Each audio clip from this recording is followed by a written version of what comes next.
4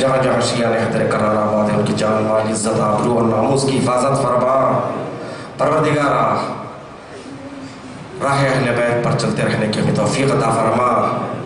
پروردگارا جلد سے جلد ہم کو کربلا جانا نصیب فرما، تمام مقامات مقدسہ اور حج کی توفیق عطا فرما۔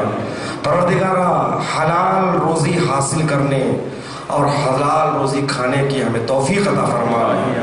پروردگارا ہمارے بچوں کو راہ اہل بیت پر چلتے رہنے کی توفیق عطا فرما۔ دینی میں واقع جو فطرے ہیں ان فطروں سے ہمیں محفوظ فرما۔ پروردگارا کوئی غم نہ دے سوائے غم حسین کے، ہمارے مرحومین کی مغفرت فرما۔ ہمارے علماء اعلام مراج تقلید کا سایہ ہمارے سروں پر سلامت رہے، بالخصوص مرجع تقلید آیت اللہ العظمیٰ آغا سستانی، رہبر معظم آیت اللہ العظمیٰ آغا خامنہئی، سید مقابمت سید حسن نصر اللہ کا سایہ ہمارے سروں پر سلامت رہے۔ پروردگار بالخصوص رہبر شیعہ نے بحرین جناب عیسیٰ قاسم صاحب، کل کورٹ کا فیصلہ آنے والا ہے، پروردگار یہ فیصلہ اس رہبر عظیم الشان کے حق میں قرار دے، ان کو طول عمر عطا فرما، ان کی زندگی کو بابرکت قرار دے، ان کو قید سے رہائی کا حکم سنا اور ان کے دشمنوں کو نیست و نابود فرما۔ پروردگارا امام کے ظہور میں تعجیل فرما، ہم سب کو ان کے اعوان و انصار میں شمار فرما۔ ایک مرتبہ سورہ حمد، 3 مرتبہ سورہ اخلاص کی تلاوت فرما کر مرحوم اقبال حسین رضوی ابن اجمل حسین رضوی، مرحوم اجمل حسین رضوی ابن رضا حسین صاحب کے روح کو احسان اللہ